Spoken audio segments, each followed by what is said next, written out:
Hello and welcome to the HR Like a Boss podcast. I'm your host, John Bernatovich. I have embarked on a journey to get to know amazingly awesome HR and business professionals with the hope to find out what it takes to do HR like a boss. If you enjoy the show, please make sure that you subscribe and hit that 5-star rating. Welcome back again to another episode of the HR Like a Boss podcast. I'm your host, John Bernatovich. We're going international today. I've got a guest from over the pond, Scott Leiper. Scott and I connected through LinkedIn. Super excited to have him on the show. Hello, Scott. Welcome to the HR Like a Boss podcast. Hello, John. Thank you so much for having me along today. Delighted to be with you. So how would you describe the purpose of human resources? Okay, I would describe the purpose of human resources is to build the best people possible. It's what I would want people to try to do who work in HR. And I came to this conclusion through a conversation with my brother. So my brother does a very different job to me. So he's a carpenter, a joiner who installs kitchens and homes and fixes, doors and skirting boards and, builds frames for houses and all these things. He's a really skilled guy, but he's got absolutely no interest in the things I do in my job. He just sees it as an alien concept. And he said to me one day, I don't get how your job and how your industry works. He said, because when I install a kitchen into a customer's home, I get to stand back and I get to see that kitchen as a finished product. He said, but what do you get when you work in the field that you work in? And I said, well, I get to see people. I get to see people improve, and I get to see people evolve, and I get to see people become the best that they want to be. And that brings me as much joy as you get from putting that coat of varnish on that last worktop or on that door or fixing that handle. If I can help someone to untangle the challenges they've got and actually find a way through that ultimately gives them, that workplace happiness. So for me, the purpose of HR is to build the best people possible through the lens by which they want to be great and not the lens by which maybe an HR person wants them to be great, but through their own lens of what kind of kitchen they want to be and how I can help them to build it. And I think that's what I always try to do in the roles that I do when I work in HR. And my two businesses are slightly different from each other. My learning lab business is more about consultancy and working with people every day in a one-to-one basis or in group environments. And my Imaginosity business is more about building products to enable them to do that on their own.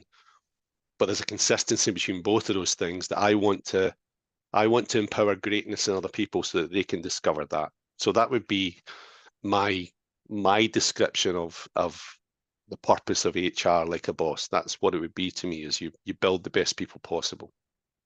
If an organization is looking to be more creative and they're looking to find ways to always think sideways, what are the 1, 2, or 3 main suggestions or tips you can give them to help them transform their business? It's a great question, a brilliant question. I think one of the things you have to do is recognize the value of play, and don't see play as something that kids do, because we probably are at our most ripe for learning when we're children, because we don't have the limitations of the world that we place upon ourselves in front of us. And a child will play for ages with the toy that you give them. You give them a stack of Lego, they will build amazing things from it with just the smallest amount of encouragement and guidance.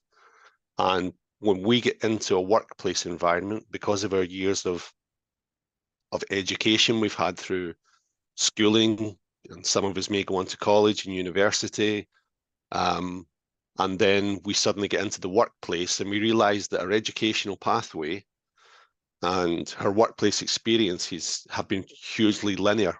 And then somebody's suddenly asking us to do things that are random and playful, and we go, ooh, I'm not sure if I like that. It feels a bit silly. I think things like playfulness and silliness are actually really valuable if you're going to be creative.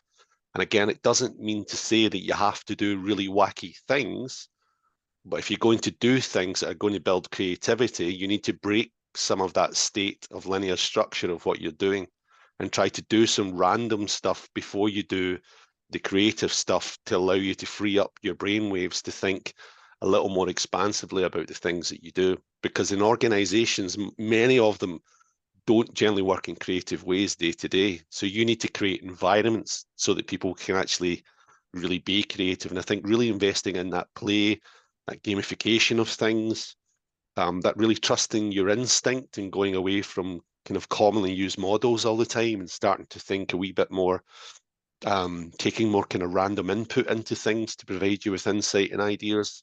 I mean, if you look at all the stuff around the Edison experiments, there's so much safe failure that goes in there about trying things out and experimentation and having a go at things and seeing if they'll work. And I very rarely ever come at a problem with one single solution.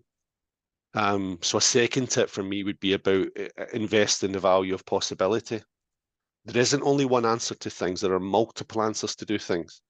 And if you can set aside time to do possibility work rather than solutions, you'll ultimately get to a better solution.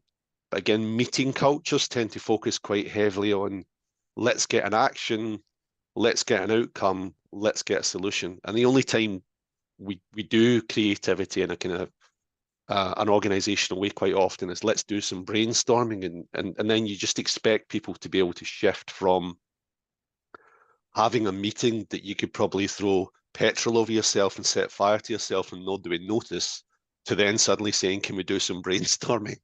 And it doesn't work like that. You have to allow the brain to be a bit more kind of marshmallow light and adaptable to actually think a little bit looser to enable yourself to think with those possibilities. How would you describe someone that does HR like a boss? Okay, I love this question. I love it with all my heart. Well, I know of you, John, that you love Springsteen, right?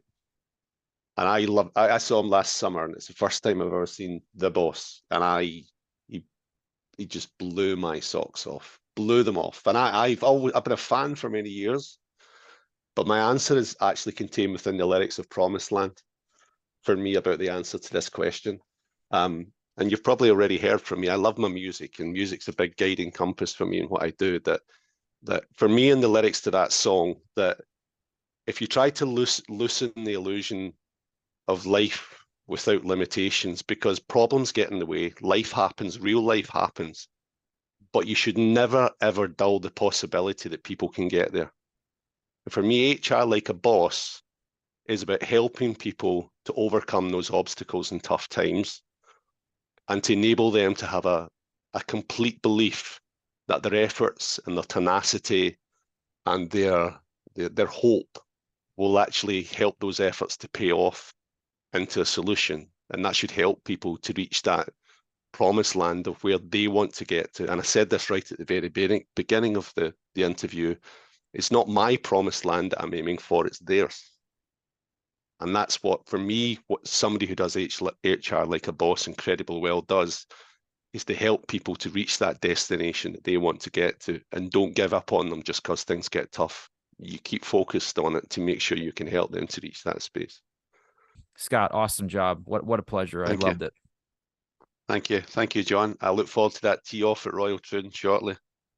Thanks for checking out the HR Like a Boss podcast. If it resonates with you, please leave a rating and review, or better yet, subscribe and share with a friend. Until next time, let's continue to aspire to do amazingly awesome HR.